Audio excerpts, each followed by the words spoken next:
चलिए अब हम पढ़ेंगे नाभिक का लेक्चर नंबर 19। तो आशा है कि यहाँ तक की जो एनसीईआरटी आपने पढ़ ली होगी। और मैंने कहा था कि यहाँ तक की अगर एनसीईआरटी पढ़ ली होगी तो बस चैप्टर जो है खत्म होने वाला है। और अभी आप एनसीईआरटी पढ़ोगे तो फिर कब पढ़ोगे, तो बाद में जो है आपको जब पूरी एनसीईआरटी इकट्ठी पढ़नी पड़ेगी तो बर्डन हो जाएगा। तो मेरे हिसाब से जो है अभी से आप एनसीईआरटी पढ़ के रखिए। और कोई समस्या नहीं होगी अगर आप अभी से पढ़ के रखोगे तो मेरे साथ आपकी जो एनसीईआरटी कंप्लीट हो जाएगी। तो चलिए फटाफट आज का टॉपिक स्टार्ट करते हैं। और हमने जो है पिछले लेक्चर में अल्फा शय और ये उदाहरण जो है एक देखा था। आज जो है हम बीटा शय को पढ़ेंगे। तो आज बीटा से को पढ़ेंगे। आशा है कि आपने अल्फा से की जो है एनसीईआरटी पढ़ ली होगी, क्योंकि एनसीईआरटी पढ़ ली होगी तो अभी तक आपको सब कुछ क्लियर हो गया होगा। और बीटा से की आप पढ़ कर आएंगे, जिससे जो है आप बीटा से को पढ़ेंगे तो आप बीटा से भी पूरा क्लियर हो जाएगा। तो चलिए शुरू करते हैं। तो सबसे पहले जो आपको याद रखने वाली बात क्या है, सबसे पहले याद रखने वाली बात यह है कि बीटा शय में जो है निकलता क्या है। जैसे कि अल्फा शय में हीलियम निकलता था, जैसे बीटा शय में एक निकलता है इलेक्ट्रॉन, प्लस एक निकलता है पॉजिट्रॉन। पॉजिट्रॉन जिसका बोस्टन वो होते हैं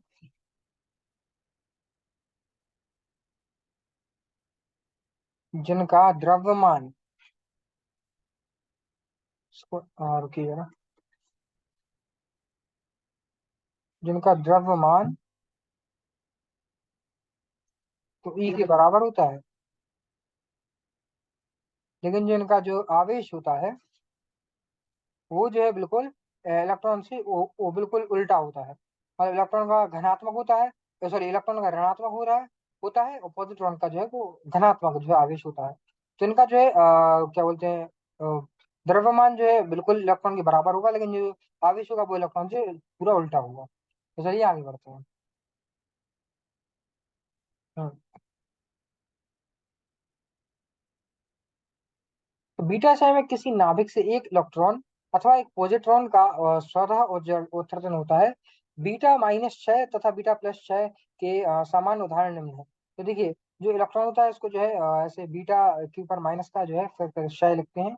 और जो है पॉजिट्रॉन को जो है बीटा के ऊपर प्लस का क्षय लिखते हैं। बस अंतर ये पॉजिट्रॉन और इलेक्ट्रॉन में इतना होता है कि पॉजिट्रॉन जो है वो धनात्मक होता है, और इलेक्ट्रॉन जो है वो ऋणात्मक होता है। बाकी द्रव्यमान जो है वो दोनों के बराबर होते हैं। दोनों में जो है द्रव्यमान जो बराबर होता है। जैसे कि ये कुछ एग्जाम्पल है। अब यहाँ पे देखिए, अब देखिए इलेक्ट्रॉन में जो ऊपर माइनस का जो है साइन है, और जो इसको पॉजिट्रॉन को इस तरीके से लिखते हैं। वी के ऊपर ऐसा माइनस का साइन लगाते हैं, वी के ऊपर बार लगाते हैं, इस तरीके से जो है इसको दिखाई दर्शाते हैं। तो देखिए ये जो है कहने का अर्थ है कि इलेक्ट्रॉन में जो है अब एक इलेक्ट्रॉन है, जब इलेक्ट्रॉन ही एक है तो जेड की वैल्यू उसमें क्या होगी, जेड की वैल्यू वन होगी, क्योंकि इलेक्ट्रॉन ही है और जेड की वैल्यू इलेक्ट्रॉन की वैल्यू होती है। जब इलेक्ट्रॉन है तो बस जेड की वैल्यू उसमें वन होगी। तो बस यहाँ जेड की वैल्यू वन होगी, सॉरी जेड की वैल्यू वन नहीं होगी, जेड की वैल्यू माइनस का वन होगी, क्योंकि ये इलेक्ट्रॉन है। तो देखिए यहाँ पे जो इसका पी का जो द्रव्यमान संख्या है वो 32 है, और परमाणु संख्या 15 है। तो ये इसमें क्या होता है कि इसकी जो द्रव्यमान संख्या 32 की 32 रहती है, लेकिन परमाणु संख्या 16 हो जाती है। कहने का अर्थ है कि कुल मिला के एक उल्टा बढ़ जाता है, क्योंकि जो है दाईं ओर जो है नीचे किसी का परमाणु संख्या -1 होती है, तो 16 - 5 जो है वापस 15 हो जाएगा। ऐसे ही जो है अपन नीचे वाला जो है उदाहरण देखेंगे, उसमें जो है सोडियम का एग्जाम्पल दिया हुआ है। सोडियम में द्रव्यमान संख्या 22 है और परमाणु संख्या 11 है। तो वो जो है किसमें परिवर्तित हो जाता है, Na जो है जिसमें एक कह सकते हैं एक जो है द्रव्यमान संख्या 22 की 22 रहती है, लेकिन जो है परमाणु संख्या जो है वो 10 हो जाती है। तो आपको होगी यार पहले में तो बढ़ गई लेकिन दूसरे में घट कैसे गई, तो देखो पहले जो इलेक्ट्रॉन नीचे -1 होगा, लेकिन जो यहाँ पे जो है पॉजिटिव इलेक्ट्रॉन जो है पॉजिटिव का है, और जो है इलेक्ट्रॉन जो पॉजिटिव में होता है तो पॉजिट्रॉन कहते हैं। तो यहाँ पर जो है +1। और सॉरी मैंने थोड़ा गलत देख लिया, हाँ हाँ। तो ये जो है एंटी न्यूट्रिनो इसको कहते हैं। ये इसको बस दर्शाने के लिए जो है ये साथ में निकलता है एक अलग से पार्टिकल। ये एंटी न्यूट्रिनो और न्यूट्रिनो होते हैं, इनको छोड़िए, हमारे केवल ये काम इनको पढ़ना है। तो ये जो है अपना इलेक्ट्रॉन है और ये जो है अपना पॉजिट्रॉन है। हाँ शायद मैंने पहले आपको ये बताया था कि एक इलेक्ट्रॉन एक पॉजिट्रॉन निकलता है, तो एक इलेक्ट्रॉन एक पॉजिट्रॉन निकलता है, एक इलेक्ट्रॉन एक न्यूट्रिनो या एंटी न्यूट्रिनो न्यूट्रिनो, इनमें से कोई एक ही जो है वो निकलता है। या तो न्यूट्रिनो निकलेगा या एंटी न्यूट्रिनो निकलेगा। और इलेक्ट्रॉन जो है ये इलेक्ट्रॉन को ई नेगेटिव से, ये पॉजिट्रॉन को ये पॉजिटिव से दर्शाते हैं। थोड़ा मैंने देखा नहीं हुआ शाम पे, चलिए कोई बात नहीं। और बाकी इलेक्ट्रॉन जो पॉजिट्रॉन और प्लस अपना न्यूट्रिनो जो निकलेगा, तो इसमें जो है इसमें +1 होता है। तो +1 होता है तो 10 + 1 11 हो जाएगा। और द्रव्यमान संख्या जो है वो 22 22 की 22 रहेगी, और जो है परमाणु संख्या जो है यहाँ पे मिला के 11 हो जाएगी, उधर भी 11 है। चलिए आगे बढ़ते हैं।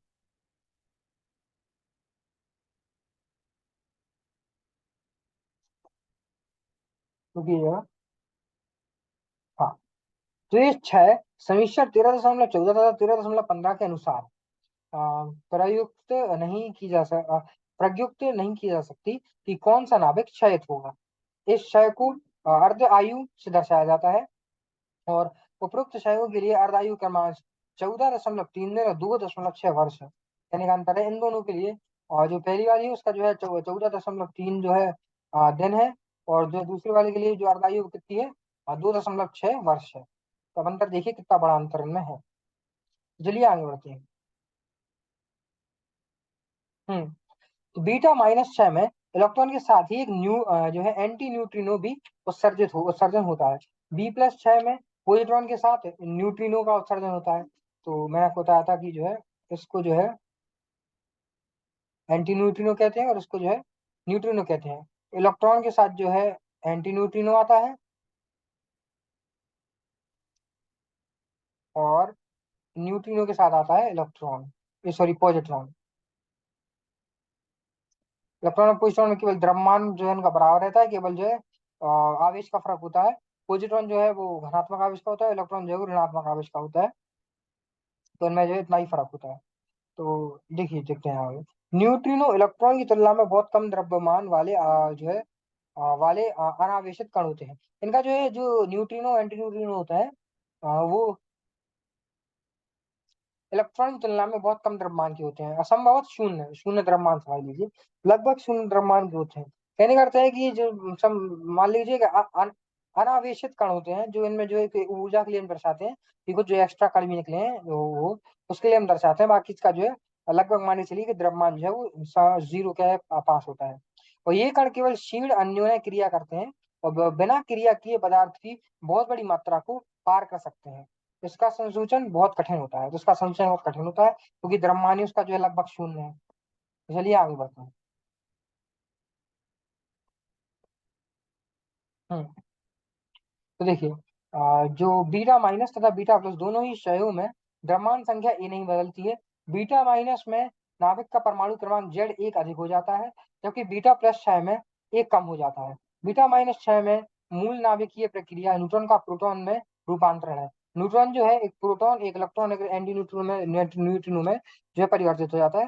जबकि बीटा+ क्षय में प्रोटॉन का न्यूट्रॉन में रूपांतरण होता है, जिसमें प्रोटॉन एक न्यूट्रॉन एक इलेक्ट्रॉन और एक जो है एंटी न्यूट्रिनो में कन्वर्ट हो जाता है।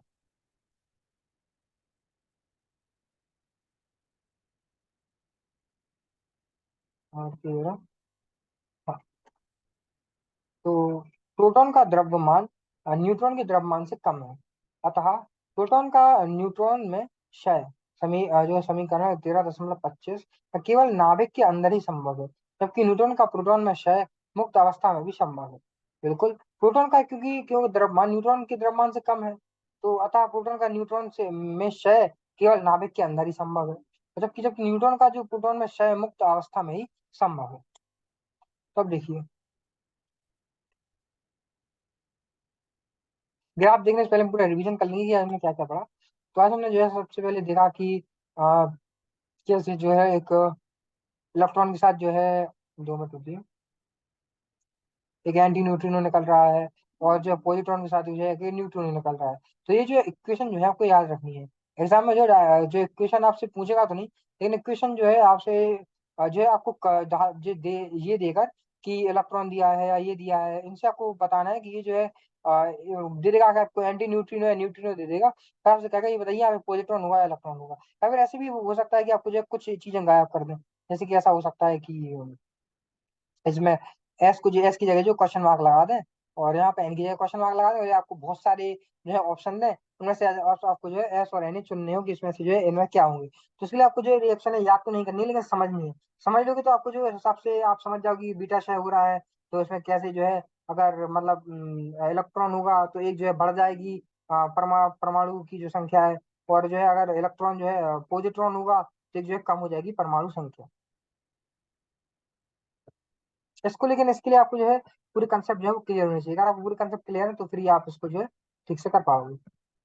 चलिए फिर हमने क्या किया, हमने जो है इन दोनों में देखा कि ये जो है 13.14 समीकरण जो है, 13.15 समीकरण जो है, उसमें जो हमने देखा कि जो है क्षणों के लिए क्रमांश जो है इसका जो पहले ऊपर ली हुई थी रिएक्शन दिखाता हूँ आपको, या ऊपर लिखी हुई थी उसमें जो है उसके 14.3 की अर्धायु है, और जो है दूसरे लिखा हुआ है दूसरी क्वेश्चन, उसकी अर्धायु कितनी है, 2.6 वर्ष। तो इन दोनों की आयु जो है अर्धायु वो बहुत ही ज्यादा है।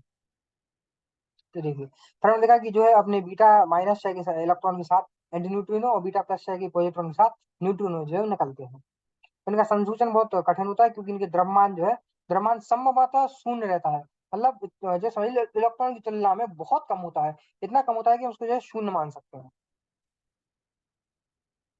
फिर हमने जो है देखा कि जो है इलेक्ट्रॉन न्यूट्रॉन जो है एक प्रोटॉन और इलेक्ट्रॉन और एक एंटी न्यूट्रिनो में टूटता है, जबकि एक बीटा बीटा माइनस छह में, और जब बीटा प्लस छह में होता है तो प्लस छह में जो प्रोटॉन एक न्यूट्रॉन एक जो है पॉजिट्रॉन और एक एंटी न्यूट्रिनो में टूटता है। चलिए फिर हमने इसको देखा, उसके बाद जो है अभी ये डायग्राफ चित्र ये उतना ही इंपॉर्टेंट है। ये दिखा रहा है कि जो है मान लीजिए कोबाल्ट जो है एक जो है परमाणु है, इसमें दिखाया कि हमने जब जो है बीटा क्षय किया तो फिर जो है एक जो है उसके बाद जो एनर्जी जो है बाहर आई वो 1.17 मेगा इलेक्ट्रॉन वोल्ट की थी। उसके बाद जब एक और बीटा क्षय किया तो जो ईवाई मतलब कहने का अर्थ है मतलब जो है एक बार ही बीटा क्षय किया है, पर जो है अपनी ऊर्जा जो है 1.61 मेगा इलेक्ट्रॉन वोल्ट की निकली, उसके बाद जो 1.33 मेगा इलेक्ट्रॉन वोल्ट की निकली।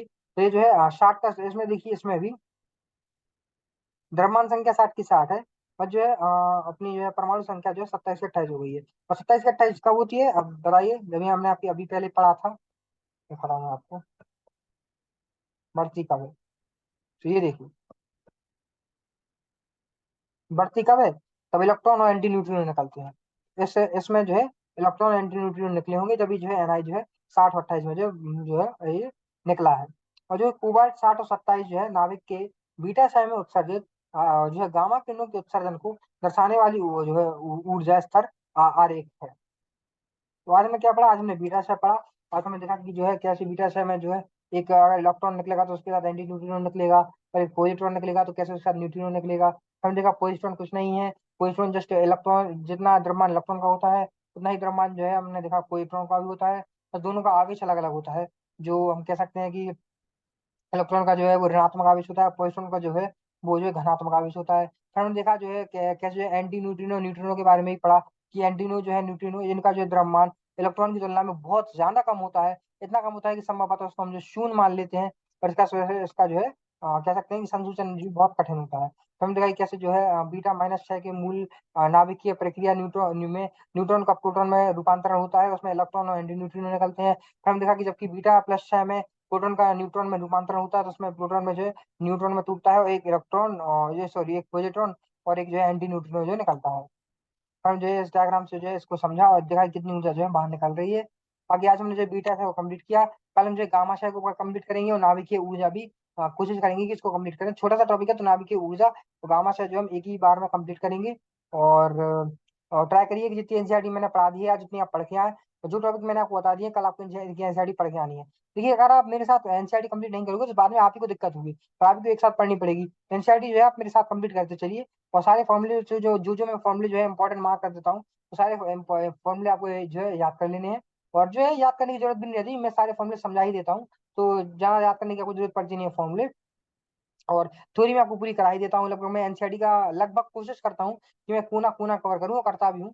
तो अगर एनसीईआरटी की बात है तो मैं पूरी कवर कर रहा हूँ। तो थ्योरी अगर बस आप पे है कि आपको एक बार एनसीईआरटी की रीडिंग लगानी, चीज हो जाए आपको और अच्छे से समझ में आ जाए, तो आपको ऐसा नहीं करना है कि आपने मेरी वीडियो देखी और आपने एनसीईआरटी नहीं पढ़ी। एनसीईआरटी आपको जरूर पढ़नी है। कल हम जो है गामा शाह पढ़ेंगे तो इसकी एनसीईआरटी आपको पहले से रीड कर लेनी है, इससे क्या होगा कोई भी डाउट जो है आपको नहीं आएगा। और साथ में जो आपको सब कुछ जो है गामा शाह में कल पढ़ाऊंगा तब पूरा गामा शाह अच्छे से समझ में आ जाएगा। और आज उसके बाद जो है हम नाभिकीय ऊर्जा भी पढ़ेंगे, तो आपको उसकी भी जो एनसीईआरटी की रीडिंग लगा के आनी है। तो चलिए हम आज का लेक्चर यहीं समाप्त करते हैं, और एनसीईआरटी की रीडिंग जो है वो आप कर लीजिएगा। और तो चलिए आज हम बस आज का लेक्चर यहीं समाप्त करते हैं, और बस एनसीईआरटी की रीडिंग करते करते रहिए, पढ़ते रहिए। आज के लिए इतना मोटिवेशन काफी है। तो चलिए बस पढ़ते रहिए बच्चों, आज के लिए बस इतना ही काफी है। धन्यवाद, और मिलते हैं अपने अगले लेक्चर में, तब तक के लिए टाटा बाय बाय।